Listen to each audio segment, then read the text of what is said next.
तरुण मुलांना सांगतो, देव काय, देश काय, धर्म काय, संस्कृती, आचार विचार ह्याचा जरा स्वाभिमान ठेवा. का तुमची लग्न होणार नाहीत? लग्न जाता लय अवघड झाले, पुरीच मिळाना, कारण संख्या कमी झाल्यामुळे त्यांना आलंय डिमांड आणि पुरींच्या आयाला आलंय मार्केट. पुरींच्या आयाला सध्या जेवढं स्थान आहे, जेवढं मार्केट आहे तेवढं कांद्याला सुद्धा नाही.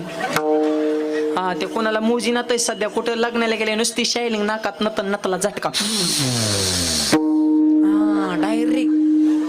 आणि दुसरा पाहुणा ज्याच्याकडे पोरगा ते ताई ताई ताई ताई तशीच पुढं ताई ताई मोजीनाच कुणाला. आता त्यांना माहिती ना पोरी कमी झाल्या ना, ह्यांच्याकडे 2-4 असतात, त्याच्यामुळे ती मोजीनाच कुणाला.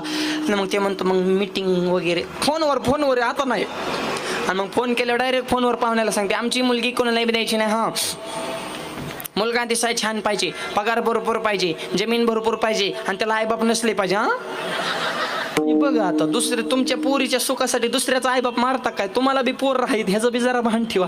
लय अपेक्षा वाढल्यावर आणि पोरांना सांगतो क्वालिटी ठेवा. डॉक्टर, इंजिनियर, IPS व्हा, PSI व्हा, कलेक्टर व्हा, प्रांत व्हा, तलाठी व्हा, ग्रामसेवक व्हा, नायब तहसीलदार व्हा. नाही तुम्हाला त्याच्यात आर्मीत भरती व्हा, नेव्हीत भरती व्हा, पोलीस खात्यात नाही त्याच्यात झालं तर गावात एखादं दुकान टाका, व्यसनापासून दूर राहा, चांगल्या पद्धतीने पंचकृषीत नाव कमवा. पुरीच्या बापाचा फोन येईन ना, कधी करायचंय लग्न, बोंबलत फिरतो, तोंडात मावा फुटका, चष्मा बंद, पटका मोबाईल, ढाब्यावर जातो, दारू पितो, आईला उलट बोलतो, बापावर डोळ वाटवतो, दिसन त्याच्या गुंडात होतो, खड्डा दिसल्यावर रेस धरतो.